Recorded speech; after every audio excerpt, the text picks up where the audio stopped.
આજરોજ મકરપુરા વિસ્તારમાં ફરી એકવાર ડુપ્લિકેટ જન્મ પ્રમાણપત્ર મળી આવ્યું છે। એક અઠવાડિયામાં મકરપુરા વિસ્તારમાં ત્રીજું નકલી જન્મ પ્રમાણપત્ર મળી આવ્યું છે। વડોદરા શહેરમાં ડુપ્લિકેટ જન્મ પ્રમાણપત્રનો દોર ચાલી રહ્યો છે। આજે ફરી એકવાર વોર્ડ નંબર 19ની કચેરી ખાતે ડુપ્લિકેટ જન્મનું પ્રમાણપત્ર મળી આવ્યું હતું।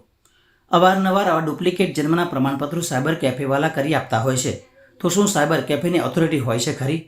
જેને લઈને આજે દક્ષિણ ઝોન એએમસી સમીક જોશીએ જણાવ્યું હતું કે જન્મના પ્રમાણપત્ર સુધારો વધારો કરવાની સત્તા ફક્ત વડોદરા મહાનગરપાલિકાની જ હોય છે, પરંતુ સાયબર કેફેવાળા કેવી રીતે આ પ્રમાણપત્રમાં સુધારા વધારા કરી શકે છે, જેને લઈને આજ દિન સુધી એક પણ સાયબર કેફેવાળાને પોલીસ દ્વારા પકડવામાં આવ્યા નથી।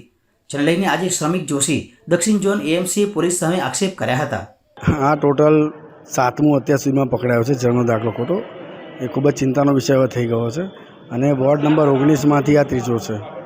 હું અત્યારે લોકો માટે સારી કામગીરી થઈ રહી છે, લોકોની સુરક્ષાનો વિષય થઈને ઊભો રહ્યો છે, કારણ કે જન્મનો દાખલો નકલી બનાવવો એ ખૂબ જ ગંભીર બાબત છે અને બનાવી આપનાર એનાથી વધારે ગુનેગાર છે। ચલો આપણે એવું માનીએ જનતાને ખ્યાલ નથી, ઓછું ભણેલી છે કે કોઈ સ્વાર્થવશ એમણે કરાવવા માટે ગયું છે, પણ જે બનાવી આપનારનું નામ જ્યારે આપવામાં આવે છે અરજદાર દ્વારા કે ભાઈ મેં આ જગ્યાએ ગયો, આટલા રૂપિયા ખર્ચ્યા અને આટલું જન્મનો દાખલો બનાવવા માટે એમણે આ વ્યક્તિએ આ જગ્યાથી બનાવી આપી છે, આટલા રૂપિયા લીધા છે, પણ એમની સામે નામ અને સરનામું આપવા છતાં પણ એમની સામે કોઈ કાર્યવાહી હજી સુધી કરવામાં આવી નથી।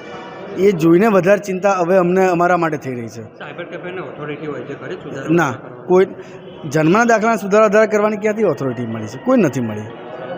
અત્યારે પોલીસની કામગીરી તો મને એક જ વસ્તુ દેખાઈ રહી છે કે અમે તપાસ કરી રહી છે, બસ એ ડાયલોગ મારીને બેસી રહી। જો પકડ્યા હોત તો જન્મના દાખલા આવા ખોટા બહાર આવ્યા ના હોત, અને માત્ર હવે તો જન્મ દાખલો નહીં, બીજા અન્ય દાખલાઓ પણ એવા સરકારી એ લોકો કેટલા બનાવી આપ્યા હશે, એ પણ એક ખૂબ જ ગંભીરતાનો વિષય છે। એટલે પોલીસ તંત્રે ખરેખર ખૂબ જ ગંભીરતાથી આ વિષયને લેવો પડશે। આમાં અમારો કોઈ અંગત સ્વાર્થ નથી, અમારો દેશની સુરક્ષાનો સવાલ છે। આ તો અમે 3 લેયર્સ ચેકિંગ સિસ્ટમ આધાર કાર્ડ માટે રાખી છે, ત્યારે વસ્તુ નજરમાં આવી છે અને પકડાઈ છે, અને એ વસ્તુને અમે અટકાવવા માટે સક્રિય પ્રયત્નોના ભાગરૂપે અમે પોલીસ ફરિયાદ દાખલ કરી રહી છે, અમારા જીવના જોખમે અને અમારા સમયના ભોગે।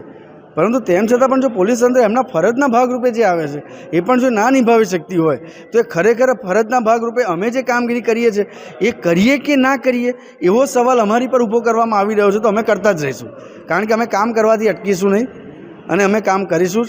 અમારા સુરક્ષાનો પણ સવાલ આવીને ઊભો રહ્યો છે, એના વિશે પણ અમે ચિંતિત છે, માટે અમે સુરક્ષાના ભોગે પણ અમે કામ કરી જ રહ્યા છીએ।